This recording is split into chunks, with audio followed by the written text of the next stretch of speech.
नमस्कार, मैं हूं नंदिता। स्वागत है आपका हमारे इनसाइड झारखंड न्यूज के बुलेटिन में। चलिए खबरों की शुरुआत करते हैं राजधानी रांची से। वही राजधानी रांची झारखंड के राज्यपाल संतोष कुमार गंगवार ने आज नेतरहाट प्रवास के दौरान नेतरहाट आवासीय विद्यालय का भ्रमण किया तथा वहां की विभिन्न शैक्षणिक गतिविधियों का अवलोकन किया। उन्होंने विद्यालय परिसर में पुस्तकालय, प्रयोगशालाओं सहित विभिन्न शैक्षणिक विभागों का निरीक्षण किया और विद्यार्थियों को उपलब्ध संसाधनों की जानकारी दी।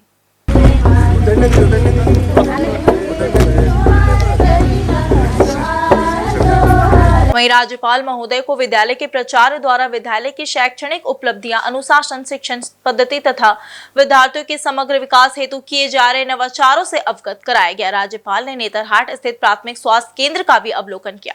उन्होंने चिकित्सा सुविधाओं, उपलब्ध दवाओं तथा स्थानीय निवासियों को दी जाने वाली स्वास्थ्य सेवाओं की जानकारी ली। राज्यपाल महोदय ने नेतरहाट क्षेत्र में लगभग 100 एकड़ में फैले नाशपाती बागान का भी भ्रमण किया।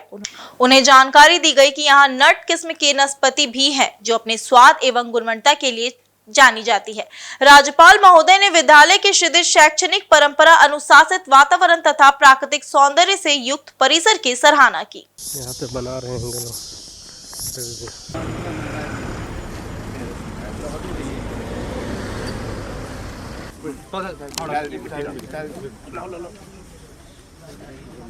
डीपीएम साइड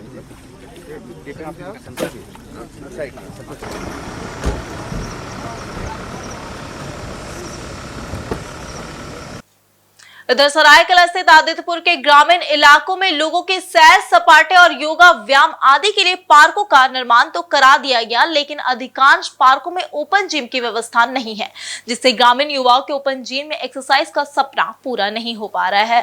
सिर्फ इतना ही नहीं, रख रखाव के अभाव में पार्कों में जंगल की स्थिति उत्पन्न हो गई है। साथ ही जहरीले सांप और बिच्छू का डर भी लोगों को सताने लगा है।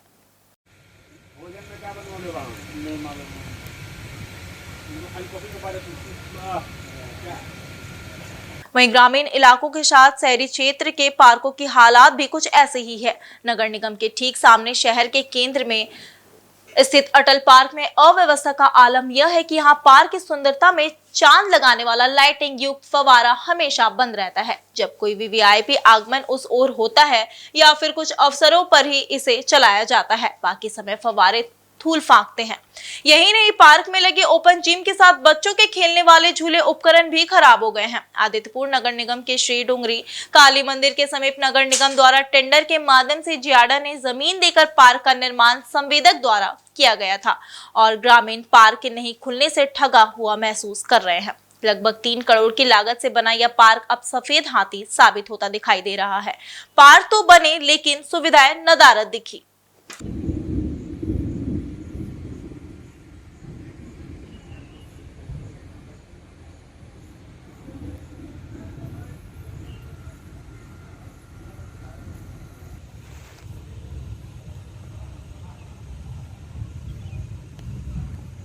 श्री डुंगरी पार्क बोला जाता है इसको। ये जैसे कि ये बना हुआ तो बहुत अच्छा तरीके से बना हुआ था, लेकिन रख रखाव के चलते मतलब फैसिलिटी जो दिया गया था उसके अभाव के चलते ये पार्क अभी ठीक से नहीं रहा। पहले बहुत सुंदर था, यहाँ फवारा था, बच्चे आते थे, खेलते थे। अब देख ही रहे हैं झूले वूले पूरे लगे हुए हैं, लेकिन जो भी है मेंटेनेंस नहीं हो पाया, इसके चलते ये जो है प्रॉब्लम आ गया है। और यहाँ पे सांप बिच्छू बहुत निकलते हैं, जिससे कि कोई बच्चा अभी खेल नहीं पा रहा। जो यहाँ के रेसिडेंशियल हैं वो आते भी हैं तो कुछ देर रहते हैं, उसके बाद चले जाते हैं, क्योंकि ये बनाया गया था बच्चों को खेलने के लिए, जो कि अब हो नहीं पा रहा है। पार्क की आप तो देख ही रहे होंगे जिस उद्देश्य से हम लोग ये पार्क को नगर निगम की तरफ से बनवाए थे। ये जगह जो आप देख रहे हैं, ये जगह हम लोग को नवयुग काली पूजा कमेटी को आइडिया ने इसको विकसित करने के उद्देश्य से नगर निगम को दिया था, लेकिन फिर नगर निगम ने इसको एक टेंडर के माध्यम से इसको पार्क का संचालन के लिए दिया गया था। लेकिन जिनको भी ये टेंडर मिला है वो इस पार्क को कभी भी देखरेख नहीं करते हैं। इसमें जितना भी हो सकता है हम लोग कमेटी की तरफ से ही इसका देखरेख कर पाते हैं, लेकिन अभी पिछले 2 से 3 महीना से आप देख रहे होंगे कि पूरा पार्क को झाड़ी में तब्दील हो गया और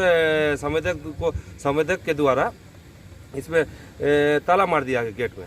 इसमें ना सुबह कभी खुल रहा है ना शाम में खुल रहा है। इस कारण से पार्क की स्थिति बहुत ही दयनीय हो गई है। और जहां तक आप देख रहे हैं कि जो भी उद्देश्य से हम लोग काली पूजा कमेटी इस पार्क निर्माण के लिए दिए थे, वो उद्देश्य कहीं भी पूर्ति होती हुई नहीं दिख रही है और ग्रामीण से हर समय इसमें ठगा हुआ महसूस कर रहे हैं। इधर पोटका के ग्रामीण क्षेत्र में रहने वाले लोगों को अच्छी स्वास्थ्य व्यवस्था मिले, जिसे लेकर 48 लाख की लागत से ग्रामीण विकास विभाग द्वारा block public health unit centre बनाया गया था। 1 साल के अंदर भवन का निर्माण पूर्ण तो हुआ, लेकिन बिल्डिंग का उद्घाटन अभी भी नहीं हुआ है।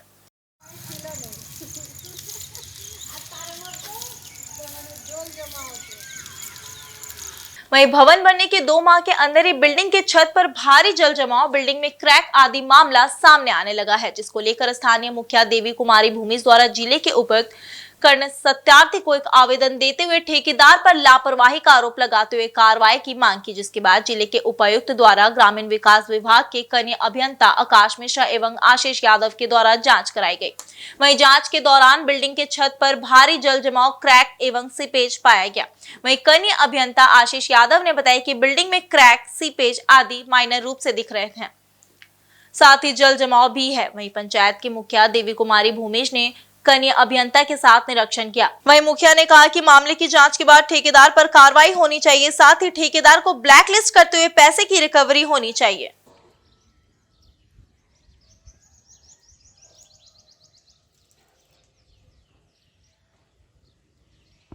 जमशेदपुर से कनीय अभियंता आशीष कुमार यादव मेरा नाम हुआ।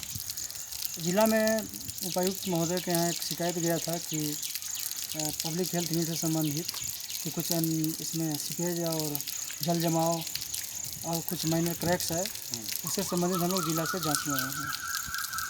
क्या क्या देखें? जांच में कुछ पाया गया, कुछ सीपेज, माइनर सीपेज और क्रैक्स, माइनर क्रैक्स पाया गया। इसमें सुधार की कुछ आवश्यकता है। ठीक।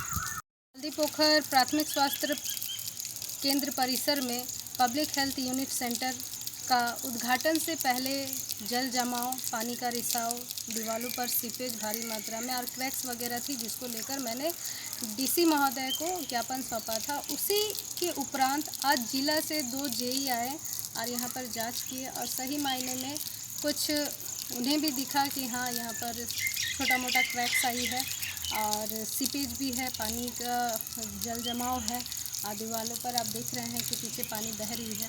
इन सब चीज़ों में सुधार की आवश्यकता है ताकि जनहित के लिए जो काम किया गया है वो सही मायने में जनहित के लिए काम है। धन्यवाद। इधर पूर्वी सिंहभूम जिले के पोटका में मोहर्रम एवं रथ यात्रा को लेकर पोटका थाना परिसर में शांति समिति की बैठक आयोजित की गई, जिसमें मुख्य रूप से पोटका सीओ निकिता बाला, इंस्पेक्टर सुरेंद्र प्रसाद, थाना प्रभारी मनोज कुमार मुर्मू, एसआई अजीत कुमार उपस्थित रहे। इस दौरान उपस्थित लोगों से मोहर्रम एवं रथ यात्रा को लेकर चर्चा की गई। उपस्थित सभी लोगों ने कहा कि शांतिपूर्ण एवं सौहार्दपूर्ण माहौल में पर्व त्योहार मनाया जाएगा। वहीं इस दौरान पोटका सीओ निकिता बाला ने कहा कि क्षेत्र में मोहर्रम को लेकर किसी तरह का जुलूस नहीं निकलता है। वहीं रथ यात्रा एवं मोहर्रम शांतिपूर्ण माहौल में हमेशा से ही लोग मनाते आ रहे हैं और सभी पर्व आपसी मेलजोल के साथ मनाएं। प्रशासन आपके सहयोग के लिए हमेशा तत्पर है। इस दौरान शांति समिति की बैठक में मुखिया पानो सरदार, तेतला मुखिया अमृतमान जी, जूड़ी के मुखिया सुखलाल सरदार आदि लोग उपस्थित।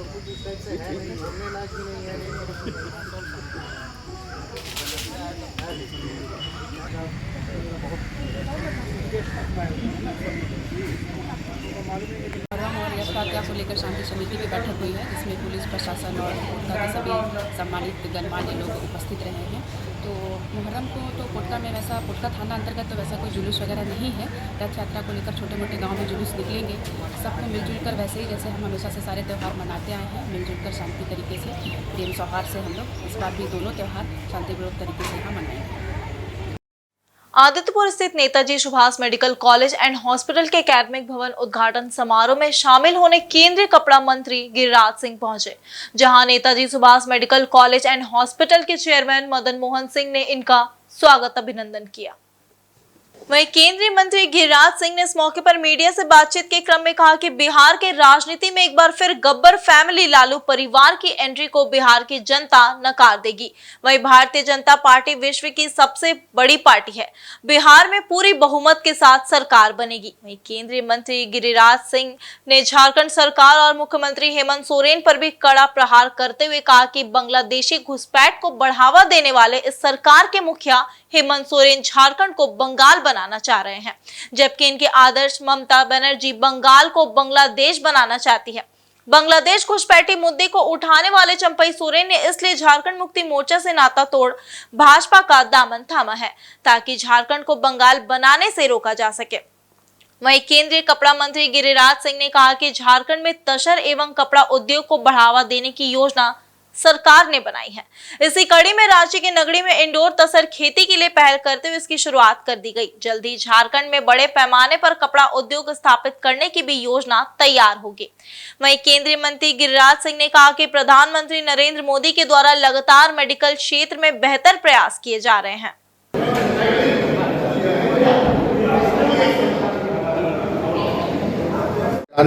बिहार में आतंक रूपी, अपराध रूपी, जंगल राज रूपी लालू फैमिली, लालू जी की फैमिली गब्बर सिंह की भूमिका में और फिर से एंट्री हो गया। बिहार की जनता और पूरे देश की जनता, झारखंड की जनता ने देखा होगा जब लालू यादव के पुत्र तेजस्वी यादव नीतीश कुमार से हटे तो वो एक रैली किए। उनका एक्शन अगर आप देखते, हरा गमछा लेकर के ऐसे ऐसे इस कदर में कि कोई सचमुच में गब्बर का बेटा कोई सुपर गब्बर बनने की। मोदी की सरकार 11 साल उम्मीदों से घिरा रहा और यूपीए की सरकार घोटालों से घिरा रहा। ये अंतर रहा।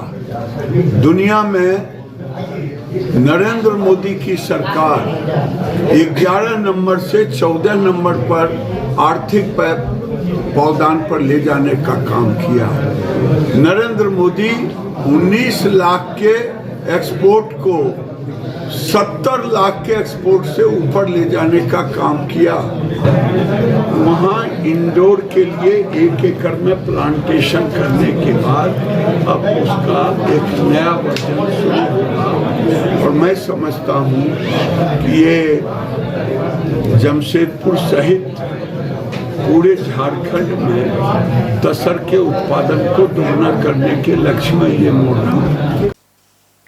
इधर जमशेदपुर के सिद्धगोड़ा थाना क्षेत्र के बागुनातू में गीता नायक के घर में पार्किंग में आग लग गई। बताया जा रहा है कि बीती रात को शरारती तत्वों द्वारा इस घटना को अंजाम दिया गया, जिसमें पार्किंग में खड़ी गाड़ियां और साइकिल जलकर राख हो गई।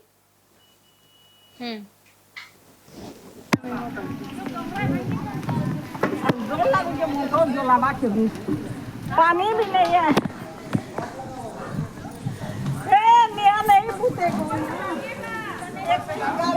ऊपर है भी जो आज ऊपर तक टीना नहीं ना, पानी नहीं ना टंकी दो।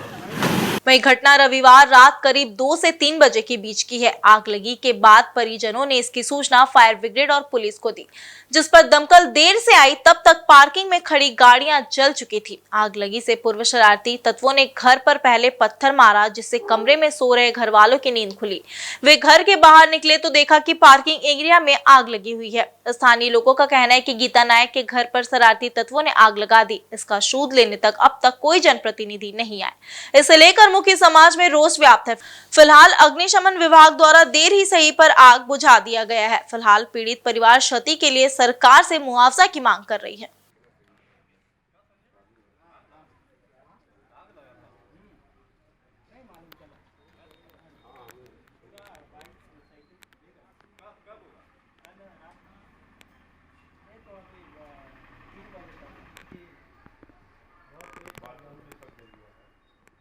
मालूम चला भी आप लोग? ये सुबह हम लोग को मालूम चला फ़ोन के माध्यम से। जब हम लोगों ने आया तो अपने चाचा के यहाँ तो देखे कि चाची ने बताया कि लोग भोर को अपनी बेटी के साथ टॉयलेट आया होता है। टॉयलेट करके जब फिर लोग 2 बजे का समय विश्राम माने सोने लगे तो रात का ठीक 3 बजे का लगभग यहाँ हो रहा था, 2:30-3 बजे। तब पड़ोसी वाला लोग पत्थर उत्तर मार के खिड़की से इन लोग को बुलवाया। ये लोग जब दरवाज़ा खोल के आया तो देख रहा ऐसा हादसा कि ये लोग भयभीत हो गया, चिल्लाने लगा। तो अड़ोस पड़ोस के लोग फिर इन लोग को सहानुभूति दे करके इसमें पानी उन लोग चढ़ के इधर उधर से सबको इसको बुझाया और बुझाने का बाद देख रहा तब तक तो इतना देर हो गया रहा, तो इन लोग फायर ब्रिगेड को फ़ोन किया गया रहा, स्थानीय थाना को फ़ोन किया रहा, उन लोगों ने आया, थोड़ा विलम्ब से आया लेकिन आया और वो लोगों ने इसका सूद लेके गया। लेकिन अभी तक क्षेत्र में किसी तरह का जनमानस, कोई भी माने जनप्रतिनिधि इस समाज के लोग को झांकने नहीं आया।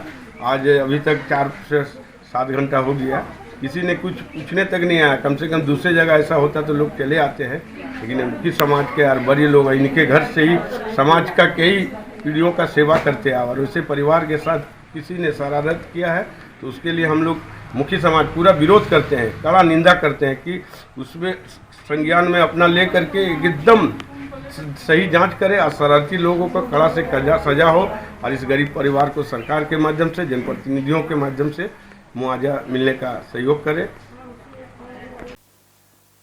जमशेदपुर में 22 जून भोजपुरी संस्कृति मंच द्वारा आयोजित भोजपुरी आइडियल सीजन 2 का भव्य फाइनल कार्यक्रम स्टील हाउस क्लब कंडक रोड सांची जमशेदपुर में संपन्न हुआ। शुरू की इस महायात्रा का आयोजन उल्लासपूर्ण वातावरण में हुआ, जिसमें दर्शकों का उत्साह, प्रतिभागियों की प्रतिभा और सांस्कृतिक रंगों की झलक साफ दिखाई दी।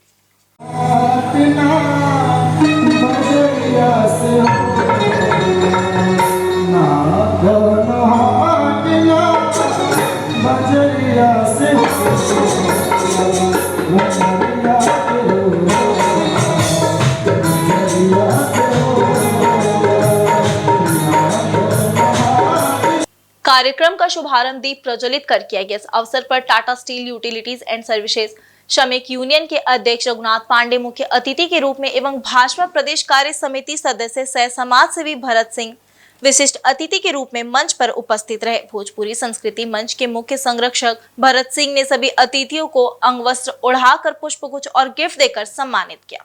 सभी प्रतिभागियों को पीछे छोड़ते हुए अंतिम चरण में पहुंचे प्रतिभागियों ने अपनी मधुर आवाज और सुरों से दर्शकों को मंत्रमुग्ध कर दिया।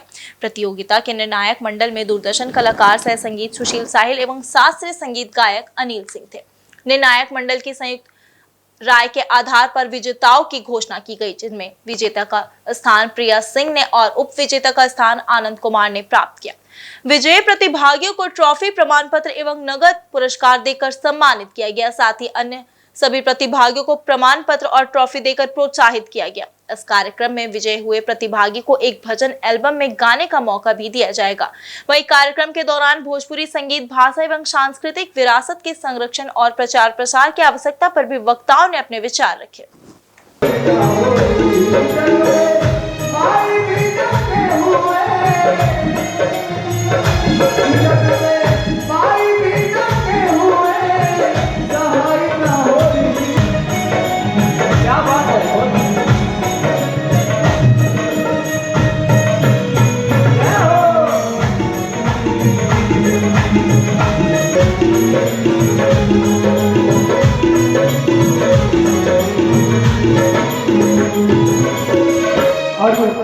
कवि के का बाबा दुख दुख दिनवा से कबहू कुछ ना कहनी,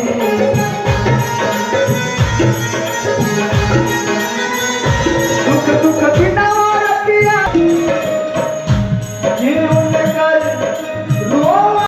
लगातार भोजपुरी आइडल को लेकर ऑडिशंस हुए जमशेदपुर, कराची, धनबाद में, और जिसमें चयनित किए हुए जो भी बच्चे थे, प्रतिभागी थे, छठे आज फाइनल में 10 लोग आज यहाँ अपने गायन का जलवा दिखाएंगे। भोजपुरी संस्कृति मंच के द्वारा भाई सत्येंद्र तोमर जी के द्वारा भोजपुरी को आगे बढ़ाने के लिए हम सभी लोग कार्यरत हैं और इनका यह मानना था कि जो भोजपुरी है वो मृत होते जा रहा है। पूरे हिंदुस्तान में करीब 5 करोड़ से ज़्यादा लोग आज भोजपुरी भाषी बोलने वाले लोग हैं और यह बहुत ही कहीं ना कहीं यह दुर्भाग्यपूर्ण है कि इस तरह के कलाकारों को मंच नहीं मिलता।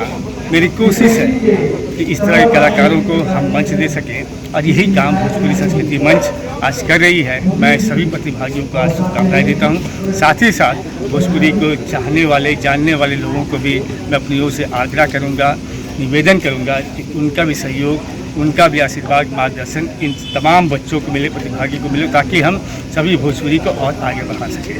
बहुत बहुत भाई अभी के बुलेटिन में सिर्फ इतना ही। मिलता है एक छोटी सी ब्रेक के बाद, तब तक के लिए देखते रहे इनसाइड झारखंड न्यूज। धन्यवाद।